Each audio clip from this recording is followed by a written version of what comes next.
ॐ श्री गणेशाय नमः।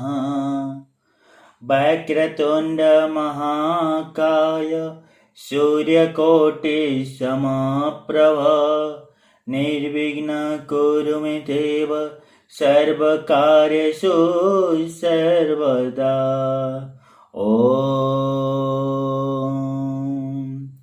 अखण्डमङ्गलाकारं व्यक्तजेन चराचरं तद्वद्दर्शितं येन तस्मै श्रीगुरुवे नमः। अज्ञानतिमिरान्धस्य ज्ञानञ्जनशलाकया चक्षुरुन्मिलितं तस्मै श्रीगुरुवे नमः। गुरु ब्रह्मा गुरु विष्णु गुरुदेव महेश्वर गुरुरेव परं ब्रह्म तस्मै श्री गुरवे नमः। स्थावर जंगम व्यक्त यत्किंचित् चराचरं तद्वद्दर्शितं येन तस्मै श्री गुरवे नमः। चिन्मय व्यापी यश्चर्वत्रैलोक्य सचराचरं तद्वद्दर्शितं येन तस्मै श्री गुरवे नमः। सर्वश्रुति शिरोरत्न विराजित पदाम्बुज वेदान्तभुज सूज्य तस्मै श्री गुरवे नमः।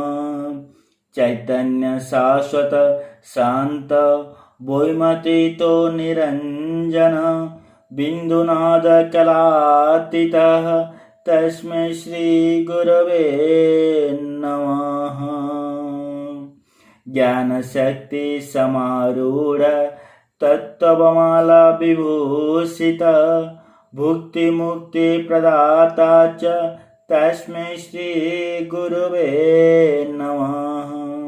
अनेक जन्म संप्राप्त कर्म बंध विदाहिने आत्मज्ञान प्रदानेन तस्मै श्री गुरवे नमः।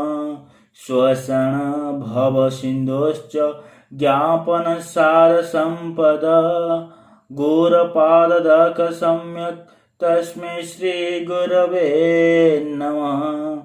न गुरुरधिक तत्त्व गुरुरधिक तपः तत्त्वज्ञानत्परं नास्ति तस्मै श्री गुरवे नमः।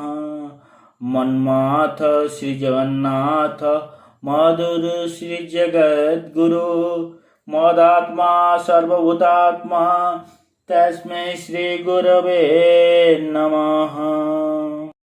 गुरुरादिश्च गुरुपरमदैवतं गुरुपरतरनास्ति तस्मै श्री गुरवे नमः। ॐ त्वमेव माता च पिता त्वमेव बन्धुश्च सखा त्वमेव विद्या द्रविण त्वमेव सर्व मम देव। ॐ